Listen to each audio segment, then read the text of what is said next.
നമസ്കാരം. ഇന്ന് ശബരിമല മേൽശാന്തിയായിട്ടും മാളികപ്പുറം മേൽശാന്തിയുമായിട്ടുള്ള രണ്ടുപേരുടെ നറുക്കെടുപ്പ് നടന്നു. ഗംഭീര ഒരു സിസ്റ്റത്തിലൂടെയാണ് നറുക്കെടുപ്പ് നടക്കുന്നത്.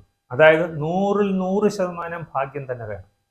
പറയാൻ കാരണം, മറ്റുള്ള നറുക്കെടുപ്പുകളിൽ എന്ന് പറയുമ്പോൾ ഉദാഹരണത്തിന് ഏതെങ്കിലും വലിയൊരു ബോക്സിലിടുന്നു, ഒരാളുടെ പേരെടുക്കുന്നു, കഴിഞ്ഞു. ചില സ്ഥാപനങ്ങളിൽ 5 സമ്മാനമുണ്ടെങ്കിൽ ആദ്യം എടുക്കുന്ന 1, പിന്നെ 2, പിന്നെ 3 അങ്ങനെ വരാം. ചിലപ്പോൾ മാനേജ്മെന്റ് തീരുമാനിക്കും തിരിച്ചാക്കാണ്. ആദ്യം എടുക്കുന്ന 5, പിന്നെ 4, പിന്നെ 3, ലാസ്റ്റ് 1. അപ്പോഴെല്ലാം ഭാഗ്യം മാറുകയാണ്.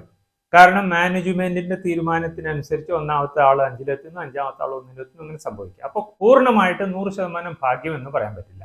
എന്നാൽ ശബരിമല നറുക്കെടുപ്പ് നടക്കുന്നത് ഗംഭീര സംവിധാനമാണ്, 100% ഭാഗ്യമാണ്. നൂറുകണക്കിന് ആളുകൾ ആപ്ലിക്കേഷൻ അയക്കുന്നു, അവരെല്ലാം വിളിച്ചിട്ട് ഇന്റർവ്യൂ ഒക്കെ നടത്തുന്നു. അതിൽ നിന്ന് ഷോർട്ട് ലിസ്റ്റ് ചെയ്ത് ഇത്ര പേരെടുക്കുന്നു. ശബരിമല മേൽശാന്തിയായിട്ട് ഷോർട്ട് ലിസ്റ്റ് ചെയ്ത് 14 പേരെയും മാളികപ്പുറം മേൽശാന്തിയായിട്ട് ഷോർട്ട് ലിസ്റ്റ് ചെയ്ത് 13 പേരെയുമാണ്. ഇത് നറുക്കെടുക്കുന്ന രീതി 2 വെള്ളിക്കുടങ്ങൾ വച്ചിട്ടുണ്ട്. ഈ 14 പേരുടെയും പേരുകൾ ഓരോ സ്ലിപ്പുകളിൽ എഴുതി അവിടെ നിൽക്കുന്ന എല്ലാവരും കാണിച്ചിട്ട് ഒരു കുടത്തിലേക്ക് ഇടുന്നു. അങ്ങനെ ഒരു കുടത്തിൽ 14 പേര് ഇട്ട് കഴിഞ്ഞു. രണ്ടാമത്തെ കുടത്തിൽ 13 സ്ലിപ്പുകൾ ബ്ലാങ്ക് ആയിട്ട് ഒന്നും എഴുതിയിട്ടില്ല.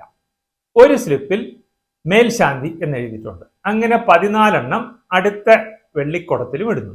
അതായത് ഓരോ വെള്ളിക്കുടത്തിൽ 14 പേരുടെ പേരും മറ്റേ വെള്ളിക്കുടത്തിൽ 14 സ്ലിപ്പ് ഉണ്ടെങ്കിലും എല്ലാം ബ്ലാങ്ക് ആണ്. ഒരെണ്ണം മാത്രം മേൽശാന്തി എന്ന് എഴുതിയിട്ടുണ്ട്. കാലാകാലങ്ങളായിട്ട് നറുക്കെടുക്കുന്നത് പന്തളം കൊട്ടാര പ്രതിനിധികളായ കൊച്ചുകുട്ടികളാണ്.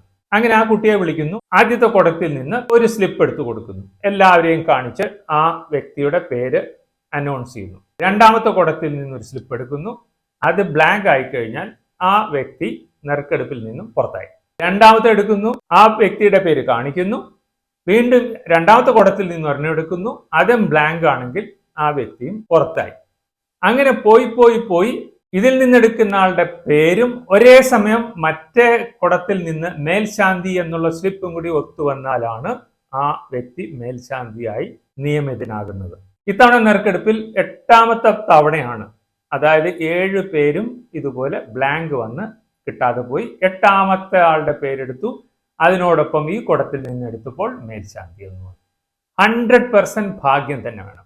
ഇതുപോലെ തന്നെയാണ് മാളികപ്പുറം മേൽശാന്തിക്ക് വേണ്ടിയിട്ടുള്ള നറുക്കെടുപ്പ് നടന്നു. അവിടെ 13 പേരായിരുന്നു ഷോർട്ട് ലിസ്റ്റ് ചെയ്തുണ്ടായിരുന്നത്. ഇതുപോലെ കുറേ കഴിഞ്ഞതിന് ശേഷമാണ് അവിടെയും കൃത്യമായിട്ട് 2 കൂടി ഒത്തു വന്നതും മേൽശാന്തി ആവാനുള്ള ഭാഗ്യം കിട്ടി.